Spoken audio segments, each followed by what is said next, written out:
Left के कारण, बाद में टीएमसी के कारण, और कांग्रेस ने तो बेड़ा गर्क करके ही रखा था। इन लोगों ने 50 साल में इसको तबाह करके रखा हुआ है। जिस प्रकार से वोट बैंक की राजनीति हो रही है, ममता जी पार्लियामेंट में जब थी, जिन मुद्दों को लेकर के पार्लियामेंट में वो पेपर उछालती थी, आज उन्हीं मुद्दों को वो सरेंडर हो गई है और वो उसके लिए एक बहुत बड़ी सोने की खान जैसा बन गया है। ये जो ममता जी में बदलाव आया है, वो बंगाल का आदमी स्वीकार नहीं कर सकता है। वो मौके की तलाश में है और मैं देख रहा हूं कि पिछले असेंबली के चुनाव में हमें सिंगल डिजिट में थे, हम 80-85 पर पहुंच गए।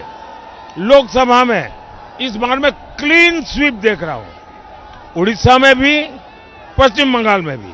विपक्ष के मुख्यमंत्री जेल जा रहे हैं, फिर उनको बेल मिल जा रही है। आरोप लगाते हैं कि मोदी जी अपनी एजेंसीज का इस्तेमाल करते हैं विपक्ष को शांत रखने या पीछे रखने के। इस देश में अकेले ईडी की मैं बात करूं तो ईडी के जितने केसेस हुए हैं उसमें सिर्फ 3% पॉलिटिशियन है, 97% ब्यूरोक्रेट्स हैं, ड्रग माफिया हैं, गन रनर है, लैंड माफिया है, सैंड माफिया है, ये लोग हैं।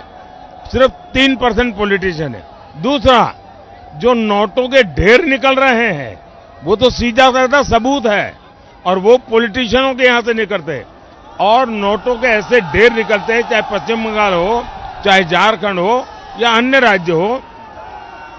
बैंक के मशीन नोटे गिनते गिनते हांफने लग जाती हैं।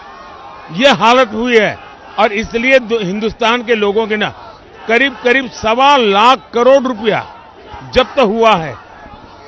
अब ये निर्दोष लोग होते थे, पैसे आए कहां से? जब आप विपक्ष की बात कर रहे हैं तो विपक्ष ये कहता है कि विकास की अगर इतनी भरोसा है तो फिर धर्म और धर्म के नाम पर आरक्षण की बात क्यों की जाती है? हमने नहीं की है। कांग्रेस पार्टी भारत के संविधान की भावना के पीठ में छुरा भोंक रही है। बाबा साहब आम्बेडकर ने जो कहा था उसे उल्टा कर रही है।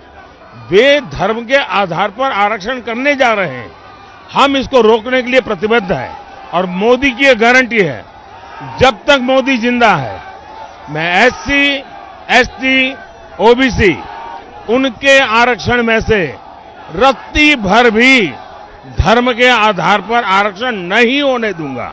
मैं इसके लिए जीवन भर लड़ता रहूंगा। मेरा आखिरी सवाल